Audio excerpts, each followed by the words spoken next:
বিষয়টা হচ্ছে charter July charter নিয়ে এক ধরনের আলোচনা তৈরি হচ্ছে। খান, আপনি পানি খান, সমস্যা না।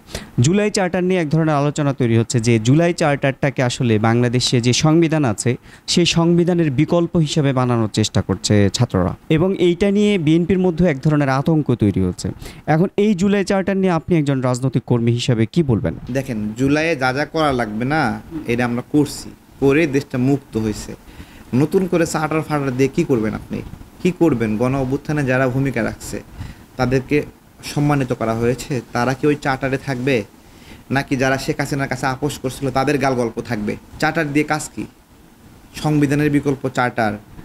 দেশে কি মুক্তিযুদ্ধ হয়েছে না কারেক্টটা? হ্যাঁ, ব্যানার নিয়ে মিছিল করা আর হলো বন্দুক কাঁধে নিয়ে যুদ্ধ করা কি এক জিনিস নাকি? এক জিনিস বলেন। ৭১ যুদ্ধ করছি বহিঃশক্তির সাথে, আর ২৪-এর লড়াই হলো দেশের ভিতরে, মানে একটা পক্ষ আর একটা পক্ষ, তাই না? তো তাহলে এটা তো ২৪-এর লড়াই তো সার্বভৌমত্বের লড়াই না, স্বাধীনতার লড়াই ছিল না, তাই না? ২৪-এর লড়াই রাজনৈতিকভাবে নাগরিকরা নিপীড়নের শিকার হয়েছে, ছাত্রদেরকে হত্যা করেছে একটা সরকার, সেই সরকারকে হটানোর লড়াই, তাই না? এই লড়াই দিয়ে সংবিধান বানাবেন। তো এই লড়াইয়ের যে স্পিরিট, সেই স্পিরিট যারা সমন্বয়করা আছে, ওদের কনসেন্ট্রেশন কি ঠিক ছিল?